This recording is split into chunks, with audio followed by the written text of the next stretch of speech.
Hello friends, today we are going to learn Standard 11, Unit 4, Read 1.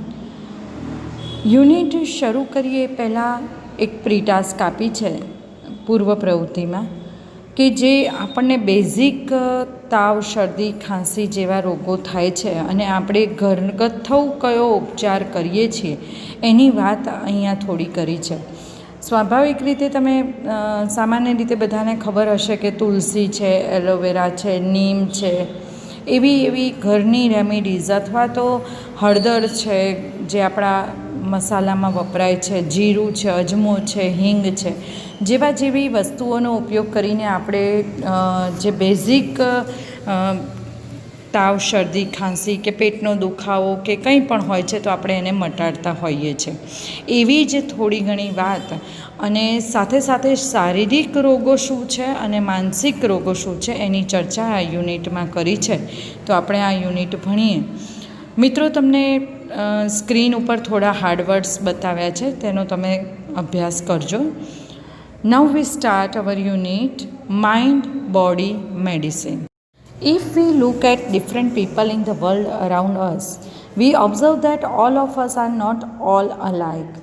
જ્યારે મિત્રો આપણા દુનિયામાં આજુબાજુ આપણે જોઈએ છીએ જુદા જુદા લોકોને, ત્યારે આપણને ખબર છે કે બધા સરખા તો હોતા નથી. જ્યારે ઓબ્ઝર્વ કરીએ, નિરીક્ષણ કરીએ, ત્યારે આપણને ખબર છે કે બધા એક સરખા હોતા નથી. Each one of us is different in many ways. આપણામાંના બધા જ લોકો ઘણી બધી રીતે જુદા પડતા હોય છે, બોથ ફિઝિકલી એન્ડ મેન્ટલી. શારીરિક રીતે પણ જુદા હોય છે, કોઈનું સ્ટ્રક્ચર નીચું હોય, ઊંચું હોય, કોઈ મેન્ટલી કોઈનો વિકાસ વધારે થયો છે, ઓછો થયો છે. એટલે કે શારીરિક અને માનસિક રીતે પણ ઘણા બધા લોકો જુદા હોય છે. We ought to understand our own nature and the nature of others for our own happiness and well-being in life. મિત્રો, પહેલાં સૌપ્રથમ તો આપણે આપણો નેચર, આપણા સ્વભાવને સમજવાની જરૂર છે અને પછી બીજાના સ્વભાવને સમજવાની. જો આપણે ખુશી અને એક સારું જીવન જીવવું હશે તો સૌપ્રથમ પહેલાં આપણે આપણો નેચર અને બીજાના નેચરને વ્યવસ્થિત રીતે સમજવો પડશે.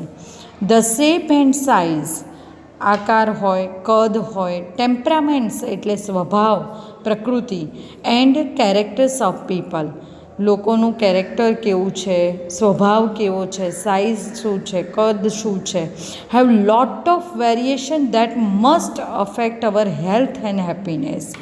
મિત્રો, એની આપણા તંદુરસ્તી ઉપર અથવા તો આપણી ખુશી સુખી જીવન જીવવા માટે ઉપર આ બધી જ જે વેરાયટીઝ છે લોકોની, એની બહુ જ અસર પડે છે. કોઈની હાઇટ નાની છે તો એને બીજો પ્રોબ્લેમ શરૂ થતો હશે, જેની હાઇટ વધારે છે, જેને સાઇઝ કદ વધારે છે તો એનો પ્રોબ્લેમ જુદો હશે.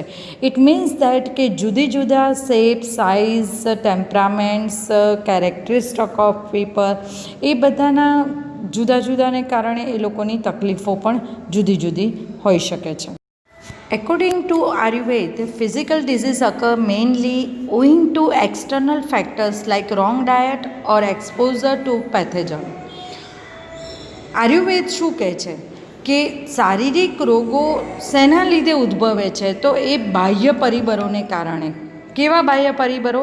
જેવા કે રોંગ ડાયટ, આપણો ખાવાનો જે ખોરાક છે એ જ સૌથી મોટી એની પર અસર કરે છે. અને એક્સપોઝર ટુ પેથેજોન, એક્સપોઝર એટલે અરક્ષિત, જે ખુલ્લું મૂક્યું છે એવું. પેથોજન એટલે રોગાત્મક જીવાણુ. એનું ઉપર જ આપણા ફિઝિકલ ડિઝીઝનો આધાર છે. Mental disease arise mainly from internal factors.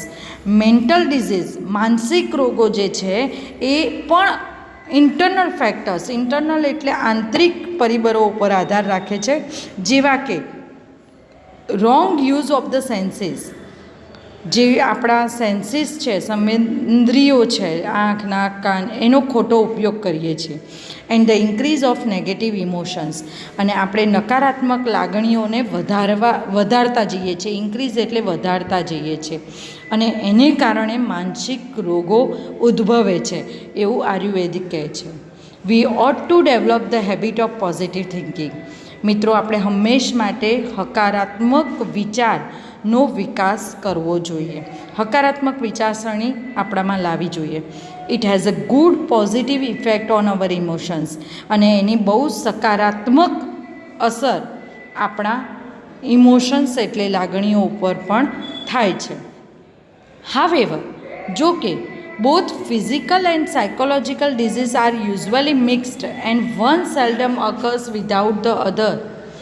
જો કે શારીરિક અને મનોવૈજ્ઞાનિક રોગો છે એ ઘણી વખત તમને મિક્સ થઈ જતા હોય છે, અને વન સેલ્ડમ અકર્સ વિધાઉટ અધર. સેલ્ડમ એટલે ભાગ્યે જ, એકબીજા વિના ક્યારેય ભાગ્યે જ કદાચ એ લોકોને છૂટા પાડી શકાતા હશે. શારીરિક અને માનસિક એ કેવી રીતે જુદા પડે છે એ આપણે હવે જોઈએ. Some diseases like acute infections have almost entirely physical cause and can be treated purely on a physical level. ઘણા રોગો એવા હોય છે કે સ્વાભાવિક છે કે શારીરિક બીમારી પણ હોઈ શકે. ગંભીર ચેપ હોય, એક્યુટ એટલે ગંભીર, અને ઇન્ફેક્શન એટલે ચેપ જે ફિઝિકલ કારણથી થયા છે અથવા તો ફિઝિકલી જ એને ખરેખર શારીરિક જ પ્રોબ્લેમ છે, તો એને ટ્રીટેડ એટલે એની સંભાળ purely on a physical level, તો એને શારીરિક રીતે જ એની ટ્રીટમેન્ટ કરવી પડે. ઇટ મીન્સ દેટ એને મેડિસિન આપવી પડે કે એની સર્જરી કરવી પડે, એ બધું જ એને ફિઝિકલ લેવલે કરવું પડે. પણ however most disease have psychological cause. પણ ઘણા બધા રોગો એવા હોય છે ને કે જે સાયકોલોજીકલ કોઝ હોય છે, મનોવૈજ્ઞાનિક કારણો હોય છે. And all lasting disease have psychological effects. અને ઘણા બધા ડિઝીઝ એ બધા લાસ્ટિંગ ડિઝીઝ એટલે છેક સુધી એ બધા રોગોની અસર એ સાયકોલોજીકલ એટલે મનોવૈજ્ઞાનિક જ હોય છે. A physical disease disturbs the emotions and weakens the senses.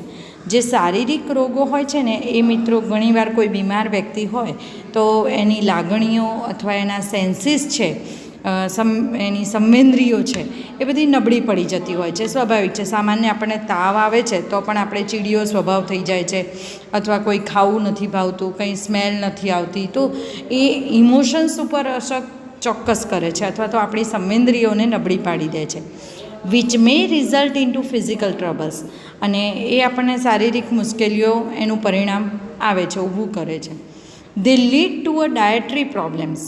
અને એની અસર ખાવા ઉપર પણ પડે છે. ડાયટરી સિસ્ટમ જે છે એની ઉપર પણ પડે છે. Strain the heart and the nerves and weakens the physical body. અને આપણા હૃદય ઉપર અથવા તો આપણા ચેતાતંત્રો જે છે એને નબળું પાડવાનું કામ કરે છે. શારીરિક જે આપણી બોડી છે, આપણું જે શરીર છે એ હાર્ટ ઉપર, ચેતાતંત્ર ઉપર અને જે ડાયટરી સિસ્ટમને કારણે આ બધા ઉપર અસર પડતી હોય છે. એટલે ઘણા બધા સાયકોલોજીકલ ડિઝીઝ જે છે એની સાયકોલોજીકલ ઇફેક્ટ થતી હોય છે. ફિઝિકલ જે છે એની પણ ઘણી વખત આપણા ઇમોશન્સ અને સેન્સીસ ઉપર પણ અસર થતી હોય છે. In the modern develop world, આ આધુનિક દુનિયામાં અત્યારે આધુનિકતા વધી ગઈ છે, આપણે મોડર્ન યુગમાં આવી ગયા છે. હવે પ્રોબ્લેમ્સ આર મેઇનલી સાયકોલોજીકલ. અત્યારે જો મોસ્ટ ઓફ ધ કેસીસ જોઈએ તો બધા જ મનોવૈજ્ઞાનિક છે. We have sufficient food, clothing and shelter. મિત્રો, આપણી પાસે પૂરતા પ્રમાણમાં, સફિશિયન્ટ એટલે પૂરતા પ્રમાણમાં ખોરાક છે, કપડાં છે, મકાન છે, which prevent us from getting most physical disease. અને એ ખાસ કરીને આપણને શારીરિક રોગો થતાં પ્રિવેન્ટ એટલે અટકાવે છે. જે લોકો ખુલ્લામાં રહેતા હોય તો એને ગરમી, ઠંડી, વરસાદ બધી સિઝનના ભોગ બનવું પડે છે. પણ અત્યારે આપણી પાસે તો બધું જ છે. કપડાં છે, મકાન છે, ઘરમાં રહી શકીએ છીએ, શિયાળા ઉનાળાના બધા પ્રકારના કપડાં છે, સારું એવું ફૂડ ખાઈ શકીએ છીએ. બધું જ છે કે જે આપણને શારીરિક રોગોથી પ્રિવેન્ટ કરી શકે છે, અટકાવી શકે છે. દો તેમ છતાં પણ most of us have no major physical problem. જો કે આપણે જોઈએ તો આપણને બધાને કોઈ શારીરિક બહુ મોટા પ્રોબ્લેમ છે નહીં. We still suffer from psychological unrest. તો પણ આપણે મનોવૈજ્ઞાનિક બેચેની કે અનરેસ્ટ, જે ચેન ન પડે એનાથી આજે આપણે પીડાઈએ છીએ. ધીઝ અનરેસ્ટ, આ જે બેચેની કે આ જે વસ્તુ તમે માનસિક ચિંતા છે, મેનિફેસ્ટ એટલે વિઝિબલ, દેખાવ, એઝ ફિલિંગ્સ ઓફ લોનલીનેસ, એકલવાયુપણું છે, not being loved or appreciated, તમને કોઈના દ્વારા પ્રેમ નથી મળતો, કોઈના દ્વારા વખાણ નથી મળતા, એંગર અને ગુસ્સો, સ્ટ્રેસ, ચિંતા ઓર એન્ઝાયટી, તણાવ છે, ચિંતા છે, આ બધા તરફ આપણને દોરી જાય છે. ઇટ કેન લીડ એટલે દોરી જવું to the weakening of our physical energy. અને આને કારણે શું થાય છે, આપણી જે શારીરિક શક્તિ છે એ પણ નબળી પડી જાય છે. And prevent us from doing what we really want to do. અને આપણને એ અટકાવે છે ખરેખર આપણે શું કરવું છે એ આપણે કરી શકતા નથી. મિત્રો, સાયકોલોજીકલ જે અનરેસ્ટ છે એ આપણે જ ઊભો કરેલો છે. આપણે આ નેગેટિવ ઇમોશન્સને કારણે આપણે જ ઊભો કરેલો છે, અને એને કારણે આપણે હકીકતમાં શું કરવા માગીએ છીએ એ કરી શકતા નથી. અવર very way of life breeds અનહેપીનેસ. આપણી જે પ્રકારનું જીવન છે, લાઈફસ્ટાઈલ છે, બ્રીડ્સ એટલે પેદા કરે છે અનહેપીનેસ, જે નાખુશી જે કહેવાય, જે આપણે જેનાથી નાખુશ જ રહીએ છીએ એવી જિંદગી ઊભી થાય છે. We have hectic and unstable routines in which there is little peace or contentment. આપણે જે રીતની હેક્ટિક લાઈફ જીવીએ છીએ, બહુ બિઝી શેડ્યુલમાં જીવીએ છીએ, અનસ્ટેબલ રૂટીન્સ, અને આપણી જે રૂટીનની ક્રિયા છે જે અનસ્ટેબલ છે, in which there is little peace or contentment, જેમાં શાંતિ પણ નથી અને કન્ટેન્ટમેન્ટ એટલે આપણને સંતોષ પણ નથી. We have disturb the organic roots of life like good food, water and air and a happy family life. આપણે ડિસ્ટર્બ થઈ ગયું છે બધા જે ઓરિજિનલ એના રૂટ્સ હતા, સારું જમવાનું હતું, સારું પાણી, હવા, શુદ્ધ હવા, અને જે આપણી હેપી ફેમિલી લાઈફસ્ટાઈલ હતી એ બધું જ આજે મિત્રો ડિસ્ટર્બ થઈ ગયું છે. આજે આધુનિક યુગમાં વળી ગયા છે એટલે આ બધી વસ્તુથી આપણે બહુ દૂર જતા ગયા છીએ. આજે જંક ફૂડ આવી ગયું છે અને એને કારણે પણ ઘણા બધા પ્રોબ્લેમ્સ શારીરિક ઊભા થતા હોય છે. We live in an artificial world. આજે આપણે એવી કૃત્રિમ દુનિયામાં રહીએ છીએ, ડોમિનેટેડ બાય અર્બન લેન્ડસ્કેપ. શહેરીકરણ આવી ગયું છે, માસ મીડિયા એટલે પ્રચાર માધ્યમોથી પ્રભાવિત થઈ ગયા છીએ, અને આજે આપણે એવી કૃત્રિમ દુનિયામાં રહી રહ્યા છીએ. There is a little to nourish the soul. જેમાં આપણા આત્માને બહુ જ ઓછું કદાચ એવું સારું એવું પોષણ મળતું હશે, બહુ ઓછું પોષણ મળે છે. નરિશ એટલે પોષણ મળવું. We always desire new things and are seldom content with what we have. આ મિત્રો બધાનો યુનિવર્સલ પ્રોબ્લેમ કહી શકીએ આપણે કે આજે આપણને જે મળે છે એમાં આપણને સંતોષ નથી. જે આપણી પાસે નથી એ નવી વસ્તુની આજે અપેક્ષા રાખીએ છીએ. વી ઓલવેઝ ક્રેવ એટલે ઝંખના રાખવી, ટુ હેવ મોર. બસ જે છે એનાથી વધારે લેવું છે, વધારે મેળવવું છે. સાયકલ છે તો સ્કૂટર જોઈએ, સ્કૂટર છે તો ગાડી જોઈએ. આજે આપણા સંતોષનો કોઈ અંત જ નથી, આપણા કન્ટેન્ટમેન્ટની કોઈ લિમિટ જ નથી રહી, અને એની કારણે કદાચ સાયકોલોજીકલ અનરેસ્ટ ઊભો થયો છે. We are never still or at rest. આપણે બસ આરામ કરવા કે જે જગ્યાએ છીએ એમાં સંતોષ માનવા આજે આપણે તૈયાર નથી. Our medicine is more a quick fix to keep us going in our wrong lifestyles and rarely addresses the behavioral root of our problems. આજે મેડિસિનમાં કેવું છે, આપણને બસ ઇન્સ્ટન્ટ લીધી તો આપણને જલ્દી ક્યોર થઈ જવું જોઈએ, અને આજે આપણે એ એકદમ ક્વિક લેતા હોય છે. માથાનો દુખાવો છે, બસ ગોળી લીધી, રેસ્ટ મળી જવો જોઈએ. આજે આપણે એવી લાઈફસ્ટાઈલમાં જોડાઈ ગયા છીએ, અને એને કારણે આપણા પ્રોબ્લેમ્સ કદાચ વધતા જતા હોય એવું લાગે છે. We take a quick pill hoping that our problem will go away. અને આપણે એવી મેડિસિન લઈએ છીએ કે જલ્દી આપણો રોગ દૂર થઈ જાય, અથવા તો મને માથાનો દુખાવો થાય છે, લાવ ગોળી લઈ લઉં, ઇટ્સ ઓકે, અને પૂરું થઈ જાય. આજે આપણે બહુ ફાસ્ટ લાઈફ જીવવા માગીએ છીએ, but we do not recognize that it may only a symptoms of any imbalance life. પણ આપણે એ વસ્તુ નથી સમજતા મિત્રો કે આ એક આપણા જીવનની ઇમ્બેલેન્સ લાઈફના લક્ષણ છે. એ આપણને ચેતવે છે. We have to Warne. આપણને અહીંયા ચેતવે છે કે તમે તમારી લાઈફસ્ટાઈલ તમે જાતે બગાડો છો. અહીંયા આપણને નાની નાની વસ્તુ થાય છે તો એ બતાવે છે કે તમે તમારી લાઈફને ઇમ્બેલેન્સ કરી નાખી છે, અસમતુલા ઊભી કરી છે. It is as a warning light that we must notice. અને એ કદાચ આપણા માટે વોર્નિંગ લાઇટ છે, એક ચેતવણી આપે છે કે આપણે હવે એલર્ટ થવું જ પડશે. આપણે આપણા ખોરાક, પાણી, જે વસ્તુ જે પહેલાં ઓરિજિન ચાલતી આવતી હતી એને આપણે અપનાવવી પડશે. આપણી લાઈફસ્ટાઈલને બહુ સિમ્પલ બનાવવી પડશે. આપણે સંતોષ આપણા જીવનમાં રાખવો પડશે. જે વસ્તુ આપણી પાસે છે એને માણવું અને એમાં જ સંતોષ માનવું એ બહુ મોટી વાત છે મિત્રો. આજે માણસની ભૂખ વધતી જાય છે અને એ ભૂખને કારણે, ભૂખ એટલે ખોરાકની દૃષ્ટિની વાત નથી કરતી મિત્રો અહીંયા તમે વસ્તુ, સુખી સંપન્ન સાધનો, લક્ઝુરિયસ લાઈફની વાત છે. અને એને કારણે ફલાણા પાસે આ વસ્તુ છે, મારી પાસે નથી, અને એ વસ્તુ મેળવવાની જે ઝંખના છે એની પાછળ મૂકેલી માણસે જે દોટ છે એવી દોટ મૂકીએ છીએ અને એને કારણે કદાચ અનરેસ્ટ અને સાયકોલોજીકલ પ્રોબ્લેમ્સ ત્યાં જ શરૂ થાય છે. તો એ આપણે અહીંયા અટકાવવું જોઈએ. Ayurveda on the other hand teaches harmony with nature. જ્યારે આયુર્વેદ આપણને શું શીખવવા માગે છે કે હાર્મની એટલે સંવાદિતતા, નેચર એટલે કુદરત સાથેની સંવાદિતતા શીખવે છે.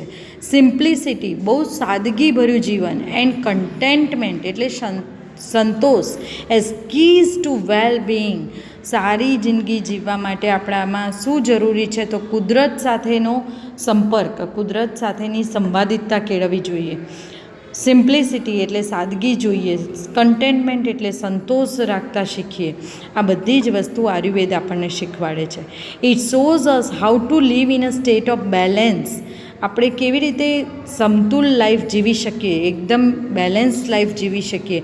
ઇન વિચ કે જેમાં fulfilment is a matter of being. Fulfilment પૂરી કરવાની આસ એટલે સંતોષ જે છે એને કારણે સારી જિંદગી જીવી શકીએ છીએ. નોટ ઓફ હેવિંગ, અને આપણે બસ મેળવવું જ છે એવું નહીં. It connects us with the source of creativity and happiness within ourselves so that we can permanently overcome our psychological problems. એ આપણને આયુર્વેદ આપણને શેની સાથે કનેક્ટ કરવા માગે છે? ક્રિએટિવિટી, સર્જનાત્મક વસ્તુ. તો આપણે કંઈક ને કંઈક નવું સર્જન કરવાનું. હેપીનેસ, ખુશી, સુખ હોવું જોઈએ. અને એ વસ્તુ જો આપણામાં લાવશું તો જ આપણે પરમેનન્ટલી, કાયમી રીતે ઓવરકમ એટલે આપણે સાયકોલોજીકલ જે પ્રોબ્લેમ્સ છે, મનોવૈજ્ઞાનિક કારણો, સમસ્યાઓ છે એમાંથી બહાર આવી શકીશું. આયુર્વેદ પ્રોવાઇડ્સ અ રિયલ સોલ્યુશન. આયુર્વેદ આપણને એક પૂરું પાડે છે, પ્રોવાઇડ્સ એટલે પૂરું પાડવું, એક સાચું સોલ્યુશન આપણને આપે છે to our health problems which requires to change how we live, think and observe. આપણે કેવી રીતે જીવીએ છીએ, વિચારીએ છીએ અને ઓબ્ઝર્વ કરીએ છીએ, એમાં આપણે જો થોડું ઘણું ચેન્જ લાવીશું એ બહુ જ જરૂરી છે. રિક્વાયર એટલે જરૂરી છે. એ આપણા હેલ્થ પ્રોબ્લેમ્સ માટે બહુ જરૂરી છે. જો આપણે આયુર્વેદ કહે છે એ પ્રમાણે થોડું ફોલો કરીએ તો આપણા ઘણા બધા પ્રોબ્લેમ્સ અહીંયા ઓછા થઈ જાય છે. Levels of Ayurvedic healing. મિત્રો, હીલ એટલે ક્યોર થવું, સાજું થવું, સમૂહ થવું. અને આયુર્વેદિક એવા 4 લેવલ પાડ્યા છે, એના ભાગ પાડ્યા છે, કેવી રીતના આયુર્વેદિકમાં હિલિંગ પ્રોસેસ થતી હોય છે. Ayurveda recognises 4 primary levels of healing. એક બેઝિક જે કહેવાય પ્રાઇમરી, પ્રાથમિક લેવલ ઉપર કેવી રીતે હિલિંગ કરે છે તો એના 4 ભાગમાં પહેલું છે ડિઝીઝ ટ્રીટમેન્ટ, રોગની સારવાર કેવી રીતે કરવી. ડિઝીઝ પ્રિવેન્શન, બીજું છે રોગને અટકાવવું કેવી રીતે. થર્ડ વન લાઈફ એન્હેન્સમેન્ટ, જીવનને કેવી રીતે જિંદગીને વધારી શકીએ, એન્હેન્સ કરવું એટલે વધારવું. અને ફોર્થ વન છે અવેરનેસ ડેવલપમેન્ટ, લોકોમાં જાગૃતતાનો વિકાસ કેવી રીતે કરવો. અહીંયા પહેલો ટૉપિક આપ્યો છે ડિઝીઝ ટ્રીટમેન્ટ, એની આપણે વાત કરીએ. ફોર મોસ્ટ ઓફ અસ, આપણામાંના બધા જ લોકોમાં, medical treatment begins when we fall ill. જ્યારે આપણે માંદા પડીએ છીએ ત્યારે જ આપણી મેડિકલ ટ્રીટમેન્ટ સ્વાભાવિક છે કે શરૂ થાય. It is a form of disease treatment. અને જે રોગ થયો હોય એની ટ્રીટમેન્ટ એ વખતે શરૂ થતી હોય છે. A response to condition that has already occurred. જે વસ્તુ જે રોગ આવ્યો છે, જે વસ્તુ બની છે આપણી સાથે, જે સ્થિતિમાં છીએ એની જ દવા થાય એ વસ્તુ સ્વાભાવિક છે. એ જ ડિઝીઝની ટ્રીટમેન્ટ થાય છે. ડિઝીઝ એટલે રોગ, અને એ રોગની સારવાર થાય છે. It aims at fixing something already broken. એનો હેતુ એક જ વસ્તુ છે કે જે વસ્તુ કંઈક બગડ્યું છે, તૂટ્યું છે, એને જ સમૂહ કરવાનું છે એના કામ. However if medicine begins with the treatment of disease, medicine જે છે, દવા છે, એ બિગિન્સ શરૂ થશે એ ટ્રીટમેન્ટ ઓફ ડિઝીઝ, જે રોગની સારવાર છે એને અનુરૂપ મેડિસિન આપવામાં આવશે. ઇટ ઇઝ અ ફેલર, એ નિષ્ફળ ક્યારે જાય? Because the disease is already harming us. જો એ રોગ તમારામાં વધારે પડતો તમને નુકસાન કરતો હોય, તો એ તમને નુકસાન કરતું હોય છે ત્યારે એ નિષ્ફળ જાય છે, એ મેડિસિન નિષ્ફળ જાય છે. એટ ધીસ લેટ સ્ટેજ, બહુ મોડા સ્ટેજ ઉપર ખબર પડે તો we are left with no option, ત્યારે આપણી પાસે કોઈ ઓપ્શન બચતો નથી but using drugs and surgery. અને ત્યારે બહુ ભારે દવાઓ, ડ્રગ્સ અને સર્જરી કરવી એ જ આપણી પાસે ઓપ્શન બચે છે. Which May have many side effects in the long run. અને જેની સાઇડ ઇફેક્ટ્સ, મિત્રો, ખરાબ અસરો પણ બહુ બધી હોય છે. અને ઘણા બધા ડ્રગ્સ અને ભારે દવાઓ એવી હોય છે કે જેની સાઇડ ઇફેક્ટ પણ વધારે હોય છે. તો જ્યારે આપણી પાસે કોઈ ઓપ્શન ન બચ્યો હોય, ડિઝીઝની ટ્રીટમેન્ટ થતી હોય, જે રોગ થયો છે એની ટ્રીટમેન્ટ ચોક્કસ થતી હોય, એને એ જ પ્રમાણે પ્રોપર મેડિસિન આપવામાં આવે છે. પણ જો રોગ વધી ગયો હોય, એ લાસ્ટ સ્ટેજ ઉપર હોય, તો એની દવાની અસર ન થાય ત્યારે એને હાઈ ડ્રગ્સ આપવામાં આવે છે અને સર્જરી પણ ઘણી વખત કરવી પડે છે. આ છે ડિઝીઝ ટ્રીટમેન્ટની વાત છે. A higher level of healing aims at preventing disease before they manifest. મિત્રો, આપણે એક કહેવત બધા જાણીએ છીએ કે prevention is better than cure. સાજા થવું એના કરતાં એ રોગને આપણી તરફ આવતા અટકાવવું એ વધારે સારું છે. આયુર્વેદિકમાં જો સૌથી સરસ હાયર લેવલની જો કોઈ હિલિંગ હોય, ક્યોર કરી શકવાની પદ્ધતિ હોય, સિસ્ટમ હોય, તો એમ્સ, એનો હેતુ એ જ માત્ર છે કે પ્રિવેન્ટિંગ ડિઝીઝ, રોગને આપણી પાસે આવતા અટકાવવું. બિફોર દે મેનિફેસ્ટ, મેનિફેસ્ટ એટલે અપિયર, દેખાવું. એ દેખાય એના પહેલાં જ આપણે એને અટકાવી દેવાનું છે. હવે આને અટકાવવા માટે આપણે શું કરી શકીએ, અથવા તો આયુર્વેદ શું કરે છે? ટુ રીચ ધીસ સ્ટેજ, આ સ્ટેજ સુધી પહોંચવા માટે we ought to consider the fact of our lifestyle, environment, work and psychological condition. આપણે આ સ્ટેજ સુધી પહોંચવા માટે સૌ પ્રથમ તો આપણે આપણી લાઈફસ્ટાઈલ બદલવાની છે. પ્યોરલી એન્વાયરમેન્ટ આપણને પૂરું પડે એ જોવાનું છે. વર્ક, કામ કેવું કરવું, અને સાયકોલોજીકલ કન્ડિશન એટલે મનોવૈજ્ઞાનિક સ્થિતિને કેવી રીતે સ્ટેબલ રાખવી, એ પણ પ્રિવેન્ટિંગ ડિઝીઝ માટે બહુ અગત્યનું છે. વી મસ્ટ એલિમિનેટ એટલે કાઢી નાખવું, દૂર કરવું, wrong factors in our daily lifes. આપણા રોજિંદા જીવનમાં જે ખરાબ પરિબળો આવી ગયા છે, that makes us helpless to disease, જે આપણને રોગો તરફ લઈ જતા નિહસહાય છે, એ લઈ જ જાય, એવા જે બધા પરિબળો છે એને આપણે આપણા જીવનમાંથી, રૂટીન લાઈફમાંથી દૂર કરવા જોઈએ. ટુ સમ એક્સટેન્ટ, થોડા પ્રમાણમાં વી આર ઓલવેઝ સિક. ઘણી વખત એવું બનતું હોય છે કે આપણે થોડી વારે થોડા સિઝન વાઇઝ માંદા પડતા હોઈએ છીએ, because our life itself is unstable. આપણું જે રૂટીન લાઈફ છે, આપણું જીવન જે છે એ કેવું થઈ ગયું છે, અત્યારે અનસ્ટેબલ થઈ ગયું છે. આપણે બહુ સ્ટેબલ લાઈફ જીવતા નથી. બહુ ખાવા પીવાનું, સૂવા ઉઠવાનું, આનું કશું જ બેલેન્સ આપણે જાળવી શકતા નથી. એટલે બની શકે છે કે થોડા અંશે બીમાર પડીએ. There are always some disease attacking us. ઘણા રોગો એવા છે કે જે આપણને અટેક કરતા જ હોય છે, આપણી પર હુમલો કરે જ છે. ક્યારે કરે? કે particularly in changes off season. જ્યારે કોઈ ઋતુ બદલાય છે, બે ઋતુ વચ્ચે બદલાય ત્યારે ચેન્જિંગ સિઝન ઉપર એ અસર થતી હોય છે. ઓર ઇન ધ એજિનિંગ પ્રોસેસ, જ્યારે વૃદ્ધ પરિપક્વ થવાની જે પ્રક્રિયા છે એ વખતે, અથવા તો કોઈ સિઝન બદલાય એ વખતે. સામાન્ય રોગો આપણી મુલાકાત લઈ જાય છે, એ બધું સ્વાભાવિક છે, એ ઘણી વખત અટેક કરતું હોય છે. પણ એમાં પણ જો આપણે આપણી ફિટનેસ જાળવવાનો પ્રયત્ન કરીએ તો ચોક્કસ આપણે આ બધામાંથી બહાર આવી શકીએ અથવા તો આપણે આપણા રોગોને આપણે સુધી આવતા અટકાવી શકીએ છીએ. Health is a matter of કન્ટિન્યુઅલ adjustment. સ્વાસ્થ્ય એક એવી વસ્તુ છે ને મિત્રો કે જેની સાથે આપણે સતત અવિરતપણે એડજસ્ટમેન્ટ કરતું રહેવાનું છે. Like navigating a ship upon the sea. જેમ દરિયામાં વહાણને હંકારવાનું હોય અને એ નાવિક કેટલો એલર્ટ રહેતો હોય છે, એવી રીતે આપણે એક બહુ સરસ એક્ઝામ્પલ દ્વારા આપણને કીધું છે કે જેમ દરિયામાં જ્યારે શિપ જતું હોય અને એ શિપમાં જો જરાક પણ આડું અવળું થાય તો મિત્રો ખોટા ડિરેક્શન તરફ વળી જવાય અથવા તો બહુ મોટી આફતી પણ આવી શકે. એવી રીતે આપણું હેલ્થ પણ એક નેવિગેટિંગ તરીકે કામ કરવાનું છે. આપણે એઝ અ નેવિગેટર છીએ અને આપણે એવી રીતે કામ કરવાનું છે. સતત આપણી લાઈફ માટે આપણે કોન્શિયસ બનવાનું છે. અવર health is an on going concern. આપણું સ્વાસ્થ્ય એ સતત આપણા માટે અવિરતપણે ચિંતા અપાવતું હોવું જોઈએ. આપણે એના માટે એલર્ટ રહેવું જ પડશે એવું આપણે દ્રઢપણે માનવું જોઈએ. The third level of treatment is life enhancement therapy.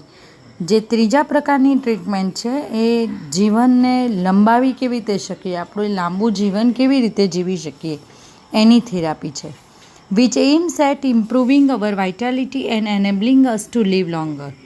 જેનો હેતુ માત્ર આ થેરાપીનો હેતુ માત્ર એટલો જ છે, ઇમ્પ્રૂવ કરવું એટલે સુધારવું, અવર વાઇટાલિટી એટલે જીવન જીવવાની શક્તિ, એનેબલિંગ એટલે સક્રિય, જે આપણને સક્રિય બનાવે છે જીવન જીવવા માટે, લીવ લોંગર બહુ લાંબુ જીવન જીવવા માટે આપણને સક્રિય બનાવે છે.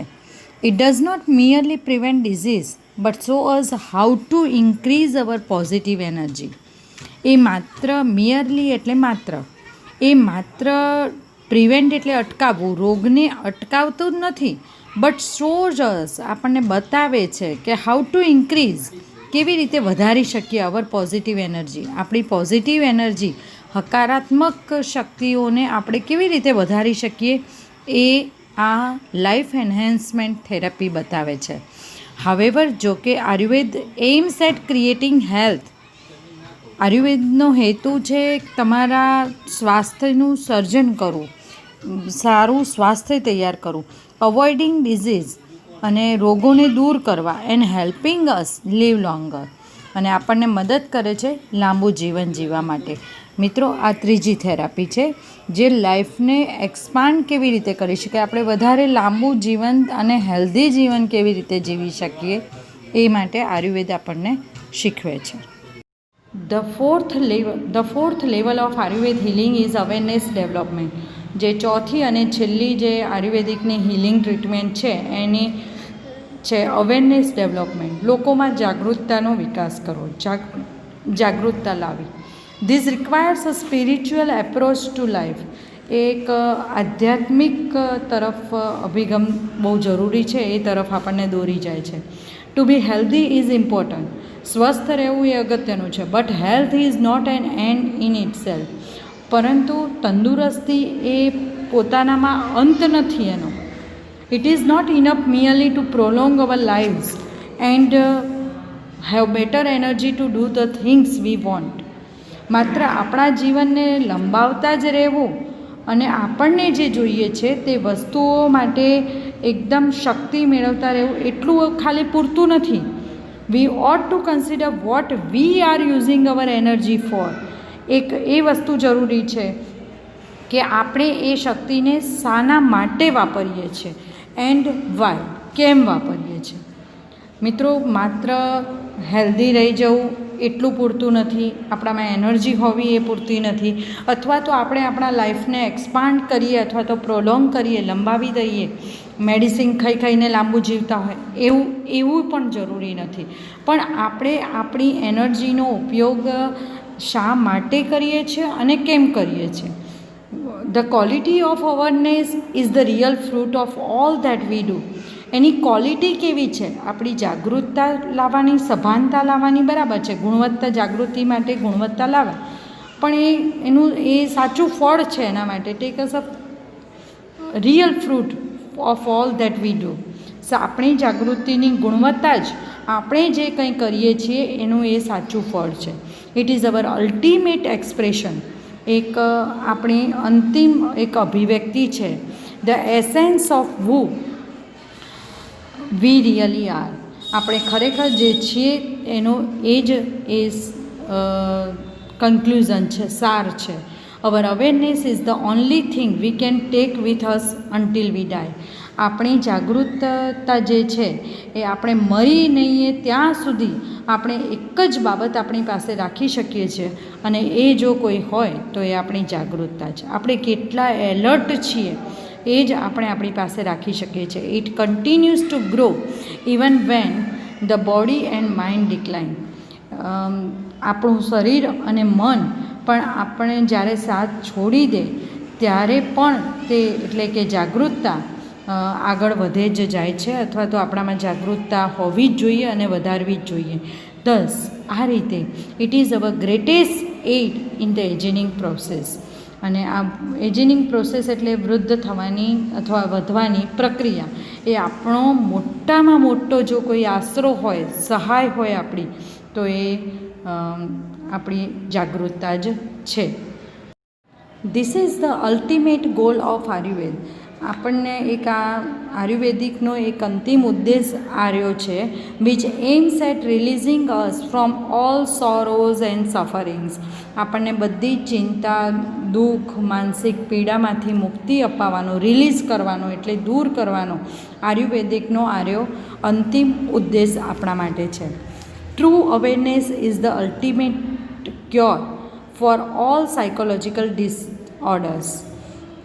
તમામ માનસિક જે બધા રોગો છે, જે માનસિક રીતે આપણી પીડાઓ છે, એનો અંતિમ ઇલાજ જો કંઈ વિચારીએ ને તો મિત્રો એ જાગૃતતા જ છે. આપણામાં જાગૃતતા લાવવી જ પડશે.